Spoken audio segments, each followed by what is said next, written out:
Isa pa hong batikos ng Malacanang, bakit daw parang katulad nung kay Zaldico na patse-patse ang release ng information? Bakit hindi daw i-one time, big time na lang na i-release nyo lahat ng nalalaman ninyo? Bakit unti-unti pa? Hindi kasi sila naging trial lawyer eh. Ako ay may sasabihin, halimbawa, kontrahin mo ako, meron akong ilalabas para kontrahin ka. No? Sasabihin, hindi kami nag-deliver, hindi ko kilala ang mga yan. Maalala nyo nung Napoles, PDAF scam? Yes. Paglabas ng unang article ng Inquirer, nagsalita yung mga mambabatas na hindi namin kilala si Napoles. Di ba? Naglabas kami ng mga pictures na magkakasama sila eh. So may ilalabas kayo na picture o ebidensya kasi sigurado to itatanggi na hindi kayo nakapag-deliver sa Paway dito sa Ilocos Norte. May picture ba kayo sa windmill na gano'n? May picture sa loob ng bahay eh. Nako po. Oo. May picture sa loob ng bahay. At kasama yung mga may-ari ng bahay. Attorney, Pause mo na, attorney. mabalikan ko lang kasi mahirap to si George Garcia. May specific na sinabi ba tong mga sundalo natin kung bakit sila naghatid ng pera o nagbigay ng maleta dito kay George Garcia? Ano Meron ba to? Bayad ba to? Oh, may sinasabi sila na nagbiro yung si Paul Estrada na ganito yan dahil ganito. So, hindi ko na sinabi yon dahil pero sabihin ko sa inyo mamaya off-cam, no? Oo. Pero ang point dyan is, bakit ka tumanggap? At bakit hindi mo dineclare yan sa SALN mo? So may specific kaya na eto para kay kandidato ganito. Hindi naman nila narinig yung pag-uusap ni Saldico at saka ni Chairman Garcia. Pero ang nakita lang nila ay binigyan ng total of 4 na maleta. 4 na maleta.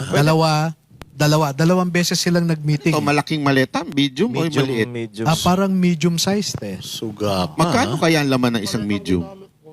Nandyan sa nandyan sa Parang affidavit nila. Estimated na Itong 30 final nyo sa ano? Itong final nyo, attorney, sa ombudsman.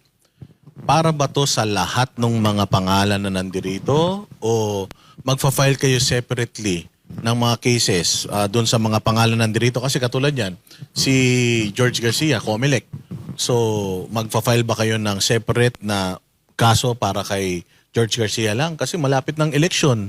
Di po, meron kasing ibang procedure kay Chairman Garcia dahil he is an impeachable officer. Kaya itong weekend po ay meron akong 2 abogado na magda-draft ng impeachment complaint laban sa kanya, no?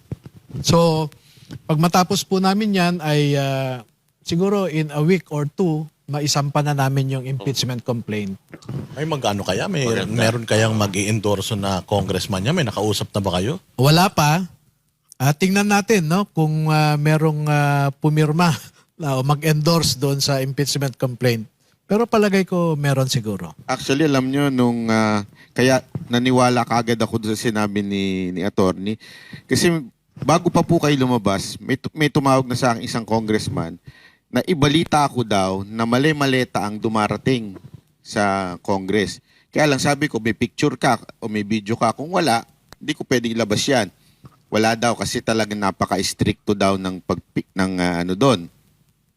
So doon sa maleta hindi nyo na binibigay dito sa Congress, meron po ba kayong specific na ibinigay sa opisina ni dating Speaker Romualdez? Ganito po, no? Ay. Kaliwa po. Yan. Hindi sila nagdadala ng mali-maleta sa House.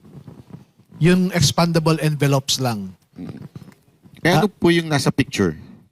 Alin? Yung may helicopter? Hindi yun sa HOR dinala. At dinala yun sa mga probinsya. No? Pagka mali-maleta na, diretso yan sa bahay or sa opisina, ganon. Hindi sa HOR dinadala. Katulad nung Quadcom hearing,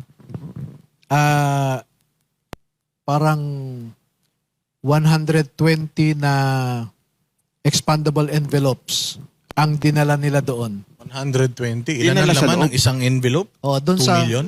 2 million ang laman noon.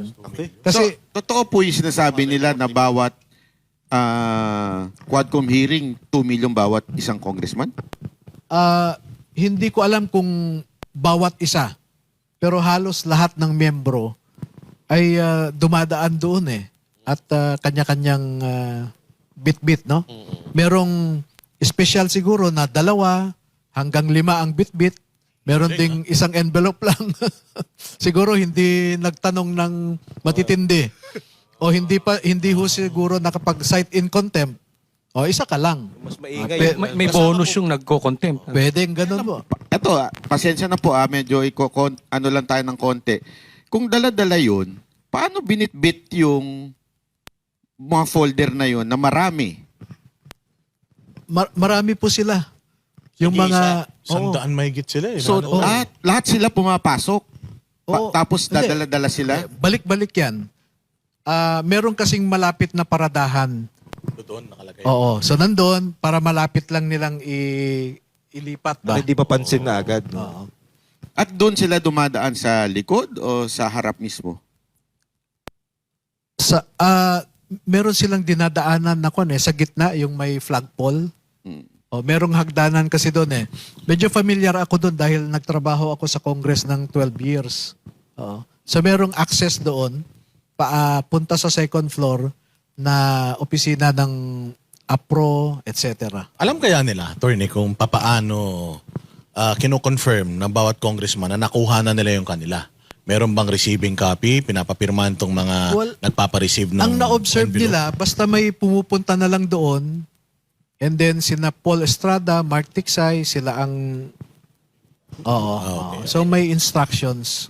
Ito po bang si Paul at saka si Mark, wala po ba silang planong lumabas? Ang balita ko ay, nasa ibang bansa sila ngayon, no? At may nakapagsabi sa akin na willing silang makikooperate eh. Oo. Okay, good. Ang mabibigat ang mga binitawan na ito. Pero yung mismo po bang pagtanggap ng congressman, sila mismo o staff lang nila? Sila mismo. Sila mismo? So sila may hawak ng folder paglabas? Oo. Ang kapal na mukha. Isipin mo, So, dito po sa out ano, of place ka. Ikaw, may dala kayo. Ako On wala. hand, no? On hand. So dito po sa mga affidavit ng mga 18 Marines, meron pa ditong specific na nakita nila yung ibinayad para pumirma doon sa impeachment ni BP Sara. Yung impeachment kasi ay sa Unit 8 na townhouse sa Forbes Park ang parang bigayan. Doon nangyari po yung bayaran. Ay, yung Oo. bigayan. Pero lang yun eh. Mga envelopes, paper bags lang. Palagay ko ang premyo talaga ay yung sa infrastructure. Ayun, yung mga Oh, for later release. Oo, yung allocation per district. Opo. Oo. Nabanggit nyo rin po na may galing po sa Bucor. Dahil, di ba po, so ito po ba ay galing mismo dun sa kanilang Bucor chief?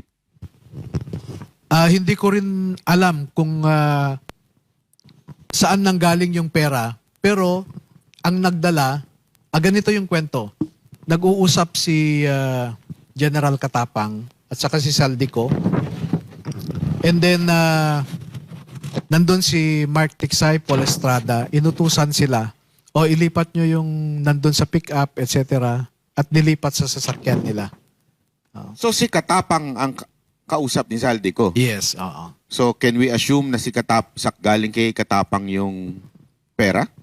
Yung detalye po ay, kasi alam nila yung plate number nung pick-up na ginamit. May picture po ba na video? Hindi nila na-picturean yan. Pero alam lang nila. Oo. Ito naman, attorney. Squadcom to eh. Alam naman natin, sinasabi din naman ni Congressman Toby Chanco na kapalit ng pirma sa impeachment ni VP Sara ay pera, So, Nag-ano ba sila ng meron bang bigayan ng envelope diyan sa pagpirma? Meron ba diyan sa testimonya ng mga Marines natin? hindi ko maalala kung nandyan sa affidavit nila. Pero may mga kwento sila na I think meron. May nakalagay dyan sa kasagsagan ng impeachment. Oo. Na sabi nila sunod-sunod, parang medyo mahabang pila ang nangyari sa Forbes Park noon. Sa impeachment po. At attorney, yung si Gutesa po, sabi niya every week ata may deliver ng maleta. Dito po sa 18, paano po yung diskarte nila? Every week or ilang beses po nag-deliver? Araw-araw po ito mula September 2022. Grabe. Ang sabi nga nila, doon sa Forbes Park, 3 to 4 times a week silang nagde-deliver. At bawat delivery, hindi bumababa ng 20 na maleta. Umabot pa ng 52 na maleta. Ganon din sa Aguado, sa tapat ng Malacanang. 3 to 4 times a week din. Ito po ba Aguado nito? Kay Marcos ang ano nito? Hindi ko alam kung bakit dinadala doon. Siguro, mahirap mag-speculate, no? Basta dinadala nila doon sa Aguado. Kaya ang sabi nila, Sir, Aguado, mahigit 100 beses kaming nag-deliver. Dito sa Forbes Park, mahigit 100 din kaming nag-deliver. So kung 200 na deliveries lahat yan, minimum na 20 na maleta per delivery. At ang may-ari po nun, Aguado, tsaka dun sa Forbes, ay si Romualdez.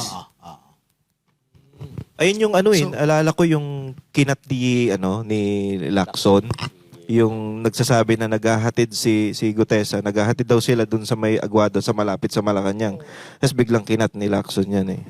At yun na nga, maliban dyan ay marami pa silang ibang dinedeliveran. No? Kaya araw-araw sila. Minsan kahit linggo daw no? Sa Ilocos Wala Norte, pa nga, Paldo. ilang deliveries po? Sa Ilocos, minsan lang ang nabanggit nila. So once lang. Oo, once lang yun. Nag-hire sila ng Air Philippines PH na jet para pumunta sa Lawag. Sa araw-araw po halos, nung mga nakaraan, yung ICI po, pana-investigate. Bakit po kaya di nila nakita yung ganito? Halos araw-araw pala may deliveries, pero parang wala silang sinasabi sa atin na gano'n. Yun na nga yung ICI naman is designed to delay and cover up. Oo. Itong every time na makakapag-kompleto sila ng isang delivery, may bonus ba silang natatanggap yung grupo? Wala. Grabe, no? Wala. Sip mo, ganyan sila kasugapa, no? Wala man din man binigyan ng bonus tong mga ito. Siguro, Walang pamerienda? Sa tingin mo ba, attorney, kung nabibigyan ba ng bonus tong mga nagde-deliver, nagsalita ba tong mga to ngayon? Kung nabahagian din sila? Hindi ko rin alam. Attorney, isa pa akusasyon ng Malacanang, bakit daw puro kayo ang sumasalo ng tanong at hindi nagsasalita yung mga pinresinta nyo po? Akon kasi ito hindi naman sila sanay sa media. No? Kanina nga ay in-interview ni Miss Jessica Soho sila. Iba yung kwan nila. Parang nanlalamig ang kamay. Kasi hindi sila sanay, no? Kaya, pero doon naman sa press con, tinanong sila sila ang diretsyong sumagot. Oo. Pero dapat masanay sila, attorney, kasi nananawagan tayo, nananawagan si Senator Amy, tibang mga Pilipino na dinggin itong kaso na to. And by then, ang magsasalita na niyan, direct na silang i-interpellate. So, prepared po ba sila dito? Are they also willing to testify kung sakaling Congress and Senate mag-conduct ng investigation? Handa po silang mag-cooperate kahit anong klaseng investigasyon. Attorney, alam ko ba merong nangyayari ganyan? Maleta. Alam ko ba yun? Nag-cooperate pa rin ba?